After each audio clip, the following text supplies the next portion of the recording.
recebi um pleito do Conselho Deliberativo, do presidente do Conselho, para que Eduardo Freeland vá debater com conselheiros e conselheiras o futebol do Bahia. Né? De pronto, eu e Vitor já aceitamos, lógico, é óbvio, quanto mais debate sobre o tema, ainda mais no momento sensível, melhor, não é? Para que os conselheiros e conselheiras possam tirar suas dúvidas, fazer suas perguntas, questionamentos, ouvir mais de Freeland o que ele pensa para o futebol do Bahia, para que a gente tenha a visão de que estamos num momento muito difícil, mas que temos caminhos importantes para uma retomada. E, portanto, Freeland, nós aceitamos aí junto com você, nesse convite, lógico, você também tinha que aceitar, para debater um pouco no Conselho Deliberativo próxima semana, quando todo torcedor e torcedora, sócia do clube, poderá também desdobrar mais esses temas que foram tratados aqui em coletiva. Né? Tratar com mais detalhes, com mais minúcias, e para que a gente tenha a segurança necessária que, no momento de crise, a gente consegue olhar para frente e ver que temos caminhos bons pela frente. Presidente, bom dia. Semana aí de muita tensão, né? Na verdade, meses de muita tensão desde o rebaixamento do Bahia. Você tem lidado com muita pressão, muitos pedidos de saída por parte dos torcedores. Só que agora apareceu um pedido de impeachment de um grupo de conselheiros, justamente pela questão do diretor de futebol. Independente da força jurídica desse pedido, como é que você lida com esse pedido? Ulisses, eu vi o Bahia numa luta profunda pela democracia. Né, profunda. E eu participei dessa luta lá em 2013. Então, eu podia, digamos assim, pela substância jurídica do pleito, até simplesmente desconsiderar, né? Porque não tem fundamento jurídico absolutamente nenhum. Mas eu fiquei, assim, chocado, né, com a visão que as pessoas têm, algumas pessoas têm, da democracia do clube. Né? É engraçado quando a gente olha a experiência do futebol brasileiro e vê assim, os clubes que trocaram de presidentes a partir das crises foram para onde? Estão onde hoje? A gente tem um exemplo aqui do lado, do nosso rival, Vitória, que teve, salvo engano, 5 presidentes em 2 ou 3 anos, não sei. E foi para onde? O Sport, nosso co-irmão aqui do Nordeste, passou e ainda passa por isso, né? Renúncia, impeachment. Gente, isso é uma resposta vazia para um grande desafio que nós temos, que é de enfrentar a crise. Então, o meu papel nessa história é de, primeiro, resguardar o estatuto do clube, né? Porque senão qualquer presidente que em algum momento comande um rebaixamento vai ter que sair.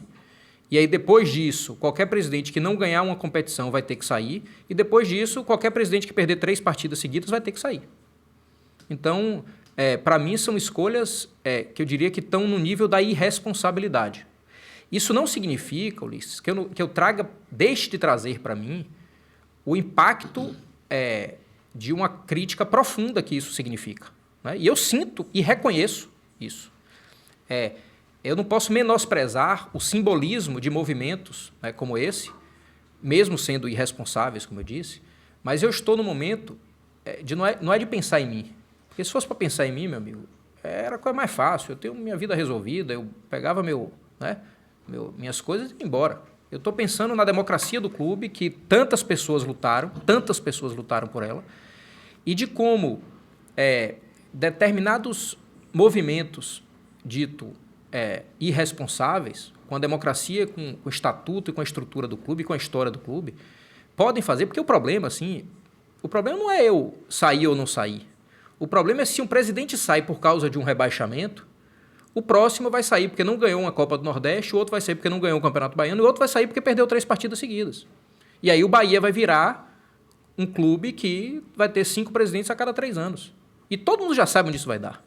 Então, meu papel aqui é, primeiro, de proteger a democracia do clube, que foi tão cara para nós, foi tão preciosa para nós, e, segundo, de entender que nós temos muito boas perspectivas de sair dessa crise.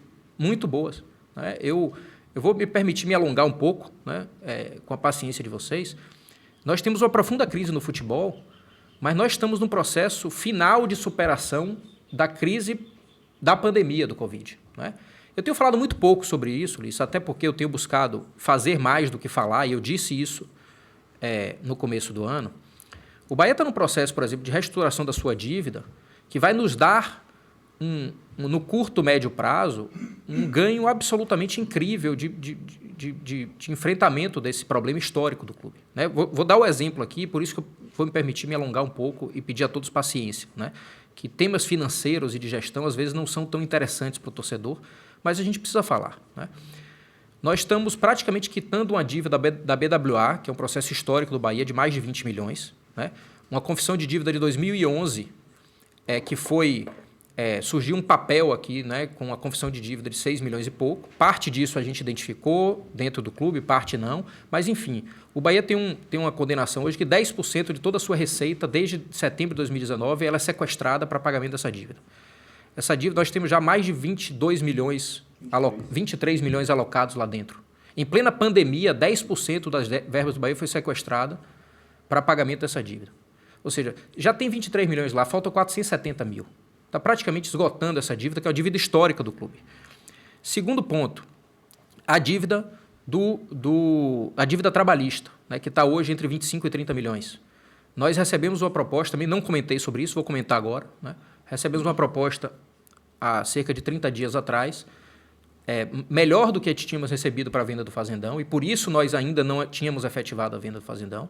A proposta era de 22 milhões, hoje nós temos uma proposta de 26 milhões e 400, mais 3 milhões de patrocínio da empresa, ou seja, 29 milhões e 400, que cruza com a dívida trabalhista, né? A gente diz desde o começo, a venda do Fazendão era para quitar a dívida trabalhista. Lógico que o fluxo de caixa não vai ser exatamente o mesmo, mas a venda do Fazendão agora garante a quitação da dívida trabalhista em termos de volume financeiro. Ou seja, a gente se livra da dívida da BWA de 23 milhões, 24 milhões praticamente, se livra da dívida trabalhista, porque nós construímos esse treinamento aqui sem vender o treinamento anterior e sem pegar financiamento. Esse que Freeland falou, que é um dos melhores centros de treinamentos do Brasil, foi construído com o suor dos sócios, da sócia, do torcedor e da torcedora, sem financiamento bancário. Isso nos permitiu manter o centro de treinamento o Fazendão, e agora praticamente quitar a dívida trabalhista com a nova proposta que a gente recebeu. Então a gente se livra da dívida da BWA, 24 milhões, pago todo ao longo da pandemia, se livra da dívida trabalhista, pago com o ativo do clube, e aí vão outros movimentos. A gente vai registrar em 2021, né, o balanço que vai ser publicado daqui a pouco, um superávit de 40 milhões de reais. Aí o torcedor fala assim, então está sobrando dinheiro. Não, não é superávit de caixa. A gente conseguiu uma renegociação da dívida fiscal do Bahia, que reduziu a dívida fiscal do Bahia quase em 50 milhões.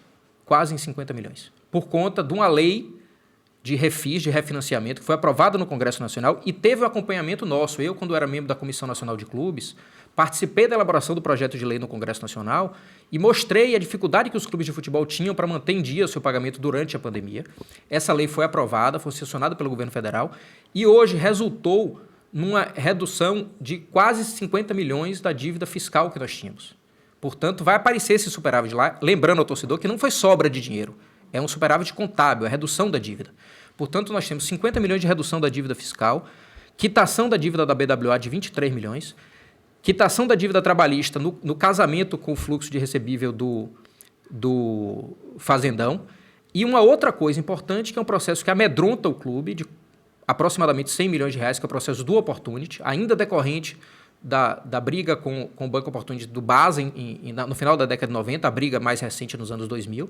Estamos muito perto de fechar um acordo, que deverá inclusive ser analisado e enviado ao Conselho Deliberativo, porque eu pedi, pelo tamanho e pela dimensão dessa responsabilidade, que o Conselho Deliberativo analisasse isso, e a gente vai mandar em breve, mas estamos muito próximos de fechar um acordo que vai não equacionar, vamos precisar pagar, mas talvez com desconto de 60% a 70% desse valor da dívida. Quer dizer, vamos pagar entre 30% e 35% da dívida ao longo de 7 anos. Portanto, o que eu estou colocando aqui, nesses 4 itens, BWA, dívida fiscal, dívida trabalhista e Opportunity, é uma virada de jogo que é histórica para o clube. Mesmo ainda sofrendo com as dívidas de curto prazo da pandemia. Não quer dizer que semana que vem a gente vai conseguir pagar todas as despesas do clube com facilidade, porque nós ainda temos um déficit de 52 milhões do ano de 2020, que hoje já está em 38, né? Já reduzimos de 52 para 38. A cada dia vamos superando mais um pouco. Sofremos ainda com dívidas de curto prazo, vamos sofrer por um tempo, mas no macro eu acho que a gente está com um processo de saída de médio prazo que é muito importante para o clube. Portanto, aí eu vou voltar à sua pergunta e novamente pedindo perdão pelo alongamento, mas eu acho isso necessário, o torcedor precisa saber dessas coisas. Eu não tenho como olhar para uma crise de futebol, mesmo com a ferida enorme como é um rebaixamento, e entender que eu não tenho mais o que fazer nesse clube. Eu não tenho como achar isso. Eu tenho uma data até o final do ano que vem, eu tenho uma missão enorme ainda para cumprir e eu tenho desafios que são muito grandes, que vão talvez permitir que as dificuldades que a gente viveu na pandemia possam ser amenizadas no futuro com todo esse movimento que a gente está construindo desde o começo da nossa gestão. Uma gestão que dobrou o faturamento do clube em 2 anos, de 90 para 190 milhões, criou marca própria, fez um novo plano de sócios, saiu de 14 mil para 47 mil sócios, fez um centro de treinamento dos mais modernos. Eu não desaprendi a fazer isso. Eu tenho que ter humildade para reconhecer os meus erros, foram muito graves no âmbito do futebol. Mas eu não desaprendi a fazer a gestão que eu fiz minha vida inteira. E eu acho que foi com esse aprendizado que eu já mostrei que sou capaz, combinado com a humildade de reconhecer os erros, que eu digo assim, nós temos coisas boas pela frente e essas coisas boas vão acontecer. Guilherme, eu tomei conhecimento de que o salário vem sendo pago normalmente, porque assim, quando o resultado não vem, a primeira pergunta do torcedor é: será que o salário não está atrasado e tal? E como explicar esse momento do Bahia? Lá, quando caiu lá em Fortaleza, você falou que era o pior dia ali de sua vida dentro do clube e tal. Só que aí começa um ano igual termina 2021. Tipo, a gente cai em 2021 e em 2022 brigando para não cair no Baiano e o risco de ficar fora da Copa do Nordeste. Veja, Marinho, quando eu disse lá no final do jogo com o Fortaleza, eu disse que a responsabilidade era totalmente minha, eu sigo dizendo, eu sou o grande responsável pelo que acontece no clube. Eu sou o culpado, eu não tenho dúvida disso. Mas eu não posso achar que a gente não tem o que melhorar também em todos os setores do clube. O presidente, no final das contas, é o culpado de tudo. Mas a gente olha para o nosso elenco hoje, mesmo sabendo que é um elenco que ainda precisa ser reforçado para o Campeonato Brasileiro, mas a gente olha para ele e fala, esse elenco não é para estar nessa posição. Não é para estar sofrendo como está sofrendo. Então, assim, falta peça? Falta peça. Mas a gente não pode entender que o que a gente está conseguindo mostrar em campo é equivalente ao que nós temos de material humano. Eu acho que tem ainda avanços, e por isso que eu digo que Guto, que já mostrou a capacidade que tem em vários momentos, por exemplo, ficou 7 jogos sem tomar gol na Série A do ano passado, tem uma missão, e ele sabe disso, e ele está aqui pela competência dele, tem uma missão de, por exemplo, arrumar um pouco mais para que a gente não tome gol como tomamos 3 gols do Sport naquele momento ali, com tanta facilidade. Os atletas também têm a necessidade de se dar um pouquinho mais, se doar um pouquinho mais. Dentro do clube, cada membro do staff tem uma missão de melhorar, seja melhorar o ambiente, que já é bom, mas precisamos melhorar, seja de melhorar o seu trabalho propriamente dito. Então, a gente hoje, da porta para fora, a responsabilidade é toda minha. Da porta para dentro, o que a gente mais tem feito, ontem eu vi no clube aqui, o treino de ontem, para mim, foi um treino que parecia o primeiro dia do trabalho de Guto. No bom sentido, de empenho, de vontade de retomar, de vontade de virar esse jogo. Por quê? Porque quando a gente perde aquele jogo no sábado, no domingo, ou eu tenho um trabalho longo para fazer, para entender cada vez mais o que está acontecendo, corrigir, puxar e cobrar de cada um muito mais e ser cobrado também, ou então é melhor desistir, que não é o nosso caso. Então, assim, da porta para dentro, a culpa é minha. Da porta para fora, a culpa é minha. Da porta para dentro, é o trabalho de cada um que a gente vai cobrar. Marcelo Cirino, o jogador chega em setembro, se recupera de uma lesão muito grave, estreia em janeiro e vai embora em fevereiro. É um jogador que era apontado para jogar em 2022, 2023. Aconteceu o que aconteceu, ele sai. Queria que você falasse sobre essa contratação, sobre esse caso e o que ficou de acerto entre vocês aí, sobre alguma pendência de pagamento, enfim. Como é que foi esse comum acordo com o jogador? Ótimo. Primeiro, muito obrigado pela oportunidade de responder. Quando o campo está ruim, quando o resultado não vem, tudo vira um problema enorme. Tudo é incompetência, tudo é... E eu compreendo, veja, eu não tô achando ruim. Isso faz parte do jogo do futebol. Faz parte do jogo. Então, eu ter a oportunidade de responder sobre isso, para mim, é importante. Cirino veio porque ele estava livre no mercado. O Bahia não pagou nada para trazê-lo, ele não comprou o Cirino. Nós fizemos um acordo de imagem e salário com ele. No primeiro mês, nós vimos que a recuperação dele ia ser mais longa do que a gente imaginava, pela dificuldade dele mesmo, pós-cirurgia. Ele fez uma cirurgia muito importante em fevereiro. Essa recuperação se mostrou um pouco mais longa e nós combinamos, primeiro, não houve nenhum investimento em intermediação, nós não pagamos nada a empresário, nada, nenhum real de comissionamento.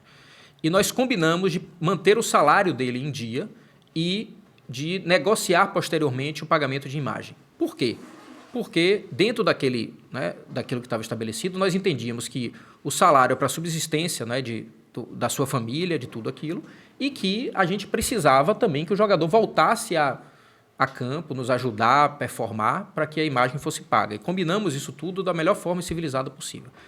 A gente apostava na recuperação de Cirino, ele começou a entrar, começou a ir bem, aos poucos retomar, é muito difícil a retomada dele. Surgiu o fato da bomba, né, misturado também com um problema familiar que ele teve no mesmo final de semana. Cirino nos procurou e disse: presidente, eu não tenho mais clima para ficar no Bahia, não quero mais ficar, não é meu desejo ficar, e você tinha dito no começo do ano que só ficaria no Bahia quem quisesse ficar no Bahia. Eu disse isso a todos os atletas, no primeiro dia aqui em 2022. Só fica quem quiser ficar. Ele me procurou de maneira muito civilizada: eu preciso voltar ao Paraná, que é onde minha família está. Ele tem família no Paraná. Eu preciso voltar, vou tentar jogar lá. E eu queria abrir mão de tudo que eu tenho do passado para o Bahia, de tudo. O Bahia não me pagará mais nada. E o Bahia me libera para voltar a procurar um clube na região do Paraná e, de certa forma, tentar recuperar meu bom futebol. Eu olho no olho das pessoas. Eu olho no olho. Eu acredito que tem horas que você tem que dizer o seguinte: perdemos algum dinheiro, perdemos, erramos, mas qualquer coisa diferente do que eu fiz a partir dali seria um novo erro. Não, Cirino, você tem que ficar, você é obrigado a ficar porque o seu contrato tá aqui, você tem contrato até o final do ano que vem, nós te recuperamos.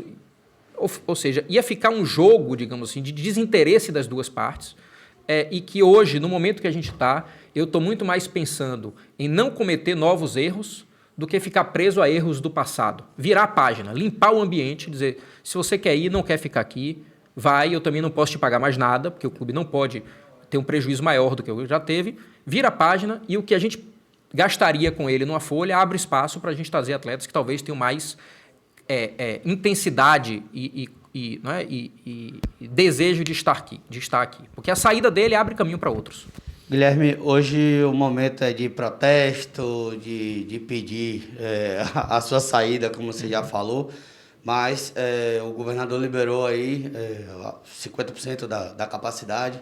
Como trazer esse torcedor de volta para o estádio para também ajudar a tirar o Bahia dessa situação? Marinho, nos momentos mais difíceis, o torcedor abraçou o clube. Eu tenho falado isso sempre. O problema é que, depois que eu falo isso, o Bahia continua perdendo.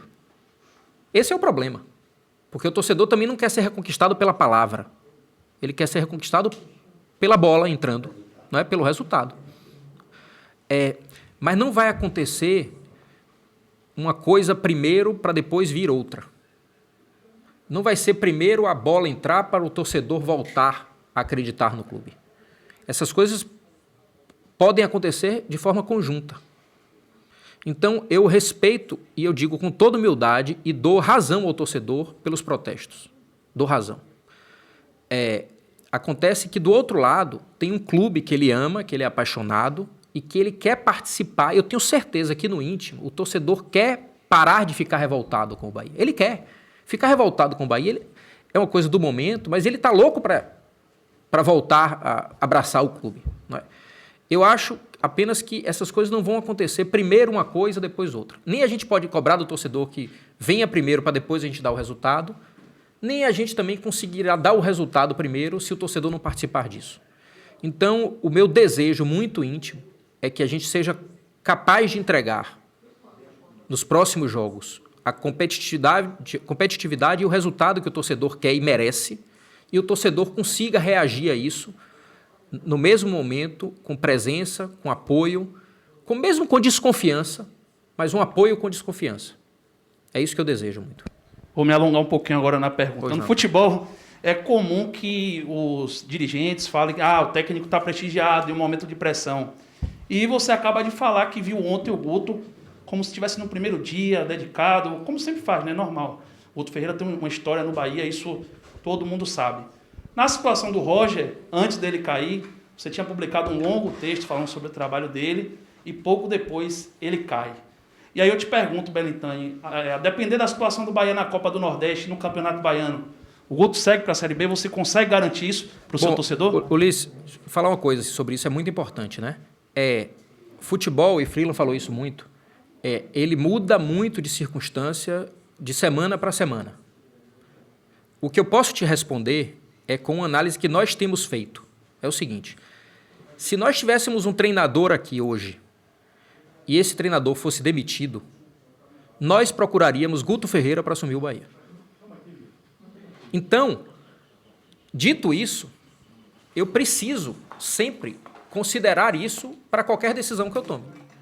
Porque se ele é um cara especialista em Série B, além de ser um treinador de nível Série A, mas já mostrou que é especialista em Série B, conhece a história do clube, temos uma relação de profundo respeito, temos um trabalho que a gente vê acontecendo, para qualquer pensamento de desligamento de um treinador, eu tenho que pensar quem eu traria no lugar. Eu traria Guto Ferreira se eu demitisse um treinador do Bahia hoje. Então, isso passa sempre pela minha cabeça. Com relação a contratações, Belitani, a gente fala do lado direito, perguntou de Jonathan pro Eduardo, porque passou pelo Botafogo, e o Jonathan não vem sendo relacionado. Mas a situação do André, jogador que ontem foi convocado mais uma vez para a seleção, agora pela primeira vez para o Sub-20, você tendo André e Borel ali, e essa situação de Jonathan, é um lado que ainda carece de contratação? Veja, eu não queria tocar em setores específicos e nem falarei muito sobre futebol, porque nós temos agora alguém a quem eu dei a chave do futebol, então eu não tenho mais essa chave. Essa chave está com o Frila e ele fala sobre essas coisas. Né?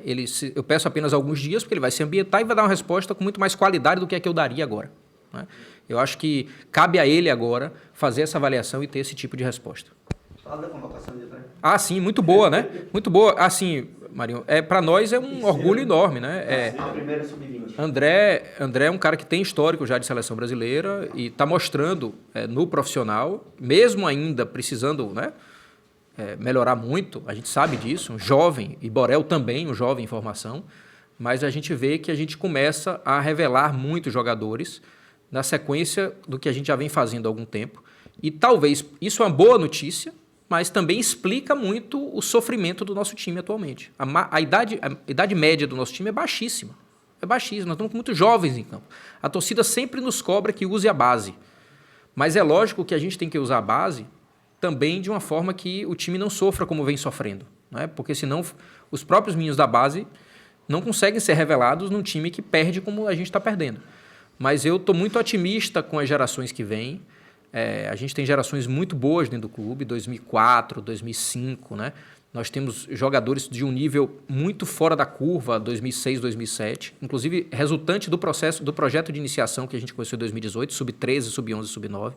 Esse projeto começa a dar frutos e nos orgulha muito assim, a convocação de André, mas mais do que isso, a gente vê jovens virando opção do clube, né, para as competições, mas a gente não pode colocar neles as responsabilidades de serem decisivos ao longo do ano. Não é deles essa responsabilidade. Isso precisa ficar claro.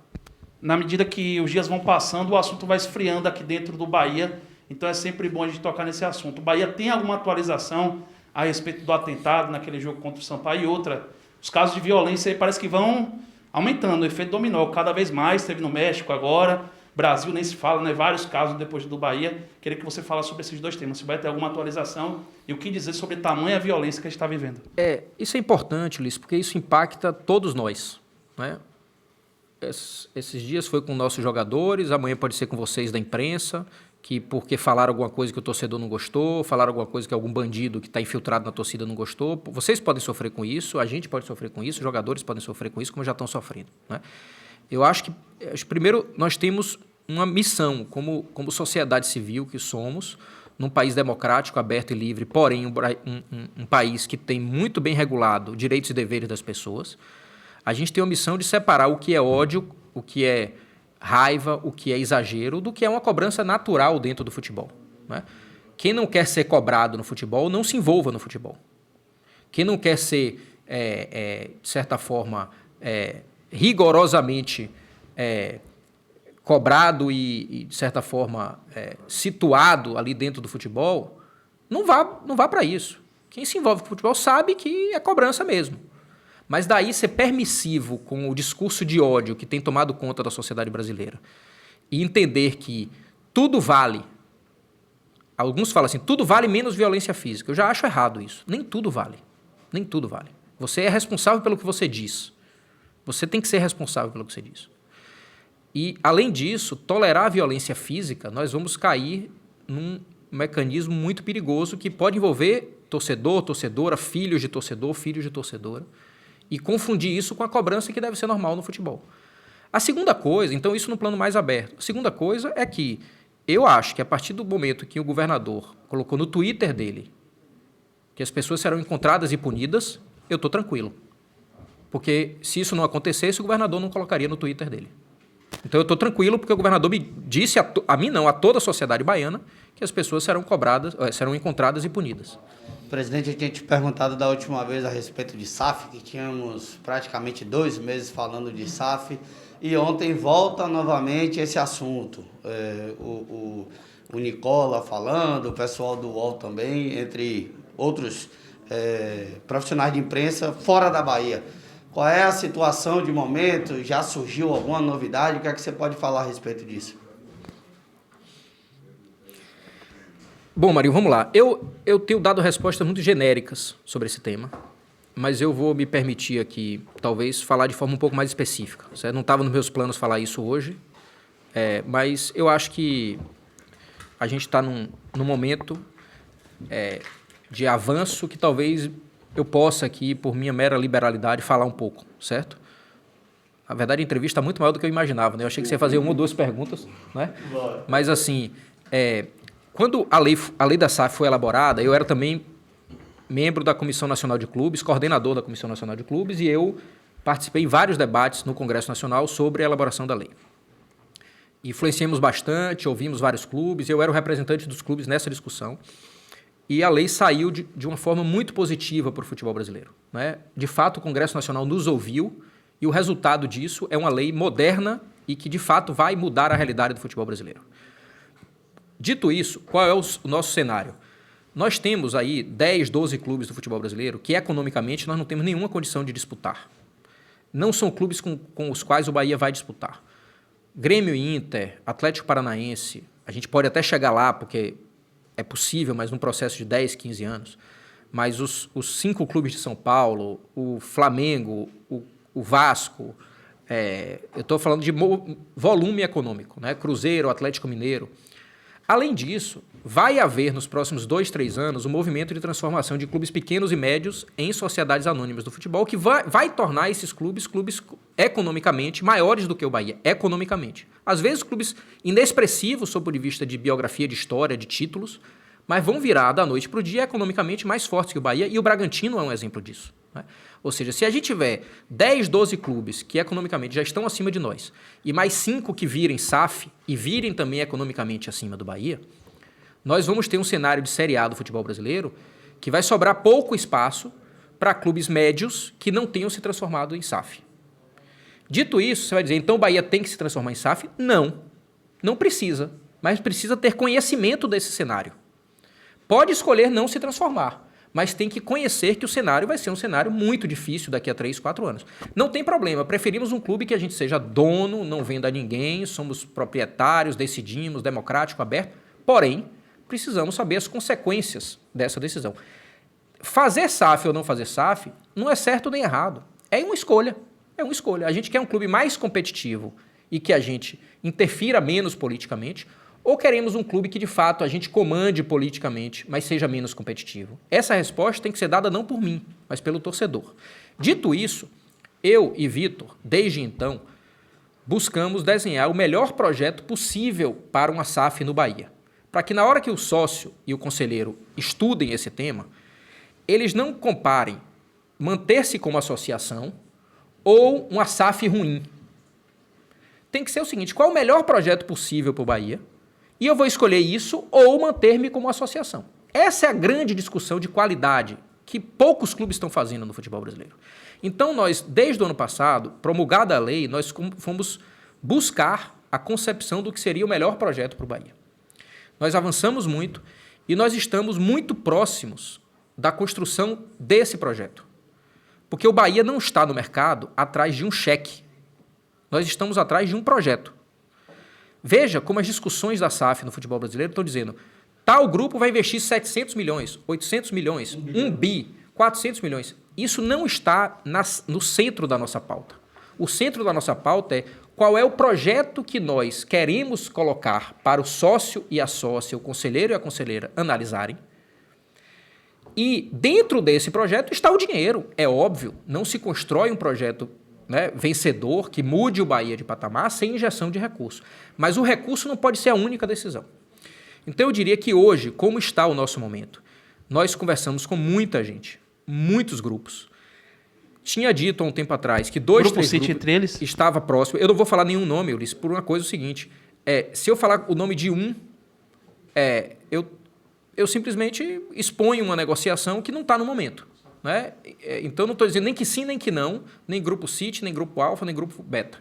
Mas nós estamos juntos com esse investidor, com esse player, com esse, né, potencial investidor, discutindo o melhor projeto possível para o Bahia.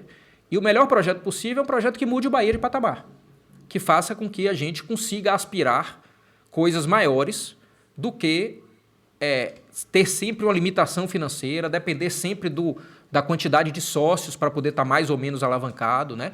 Então, esse é a nossa construção do momento. O projeto está sendo muito bem discutido, num nível altíssimo. Né? É uma coisa de envolvimento muito grande nesse momento. E eu diria que estamos razoavelmente próximos de colocar essa discussão em debate, primeiro para a comissão do Conselho Deliberativo, com 7 membros da comissão, que tem feito um trabalho muito importante. Isso deve acontecer já, as primeiras... A gente já está discutindo muito, mais conceitualmente, mas de forma concreta. Talvez em 10, 15 dias a gente já tenha temas para trazer concretos na discussão do Conselho, da comissão do Conselho Deliberativo. E talvez mais algumas semanas a gente possa levar isso ao conhecimento do Conselho Deliberativo e do sócio. Repito, o Bahia vai fazer SAF ou não vai fazer, é o torcedor que vai decidir. Não é Belintani, eu não tenho poder para isso. Eu tenho que construir, eu e Vitor estamos trabalhando na construção do melhor projeto possível para a avaliação do torcedor. E hoje eu diria que numa escala de 0 a 10, eu estou com um nível de otimismo muito mais perto de 10. De que a gente vai conseguir em breve trazer para análise, repito, para análise do Conselho Deliberativo, da comissão do Conselho, do próprio Conselho e da Assembleia de Sócios e do Conselho Fiscal também, que é muito importante nesse processo, um projeto que pode sim mudar a história futura do clube, com muita responsabilidade, que é o que a gente está fazendo, com muito cuidado, que é o que a gente está fazendo. Eu não estou atrás de um cheque. O Bahia não merece uma discussão de SAF em cima de um cheque. Nós precisamos discutir um projeto.